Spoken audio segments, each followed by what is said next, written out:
Praise the lord. వాక్య ధ్యానం. కాబట్టి తీర్పు తీర్చు మనుషుడా, నీవెవడవైనను సరే నిర్ణీతుడివై ఉన్నావు. దేని విషయంలో ఎదుటివానికి తీర్పు తీర్చుచున్నావో దాని విషయంలో నీవే నేరస్తుడు అని తీర్పు తీర్చుకొనుచున్నావు. ఏలయనగా తీర్పు తీర్చు నీవును అట్టి కార్యములనే చేయుచున్నావు కావా? అట్టి కార్యములు చేయువారి మీద దేవుని తీర్పు సత్యమును అనుసరించినదే అని ఎరుగుదుము. అట్టి కార్యములు చేయువారికి తీర్పు తీర్చు వాటినే చేయుచున్న మనుషుడా, నీవు దేవుని తీర్పు తప్పించుకొందువని అనుకొందువా? లేదా దేవుని అనుగ్రహము మారు మనసు పొందుటకు నిన్ను ప్రేరేపించుచున్నదని ఎరుగక ఆయన అనుగ్రహ ఐశ్వర్యమును సహనమును దీర్ఘశాంతమును తృణీకరించుదువా?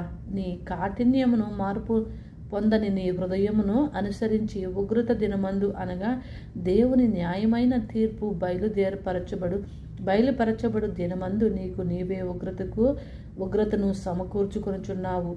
ఆయన ప్రతి వానికి వాని క్రియల చొప్పున ప్రతిఫలమిచ్చును. సత్క్రియ ఓపికగా చేయుచు మహిమను ఘనతను అక్షయతను వెదుకు వారికి నిత్య జీవమునిచ్చును. అయితే భేదములు పుట్టించు సత్యమునకు లోబడక దుర్నీతికి లోబడు వారి మీదికి దేవుని ఉగ్రతయు రౌద్రమును వచ్చును.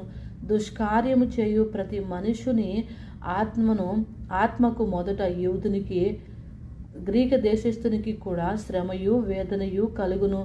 సత్క్రియ చేయు ప్రతి వానికి మొదట యూదునికి గ్రీక దేశస్థునికి కూడా మహిమయు ఘనతయు సమాధానము కలుగును. దేవునికి పక్షపాతము లేదు. ధర్మశాస్త్రము లేక పాపము చేయవారందరూ ధర్మశాస్త్రము లేకయే నశించెదరు. ధర్మశాస్త్రము కలిగిన వారై పాపము చేసిన వారందరూ ధర్మశాస్త్రానుసారముగా తీర్పు నొందుదురు. ధర్మశాస్త్రము వినువారు దేవుని దృష్టికి నీతిమంతులు కారు, కానీ ధర్మశాస్త్రమును అనుసరించి ప్రవర్తించువారే నీతిమంతులుగా ఎంచబడుదురు.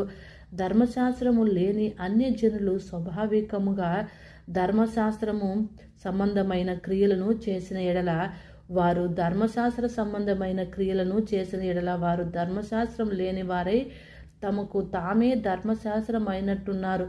లేనివారైనను తమకు తామే ధర్మశాస్త్రమైనట్టున్నారు. అట్టి వారు మనస్సాక్షి కూడా సాక్ష్యమిచ్చుచుండగను వారి తలంపులు ఒక దాని మీద ఒకటి తప్పు మోపుచు లేక తప్పు లేదని ఒప్పుకొనుచుండగను ధర్మశాస్త్రము తమ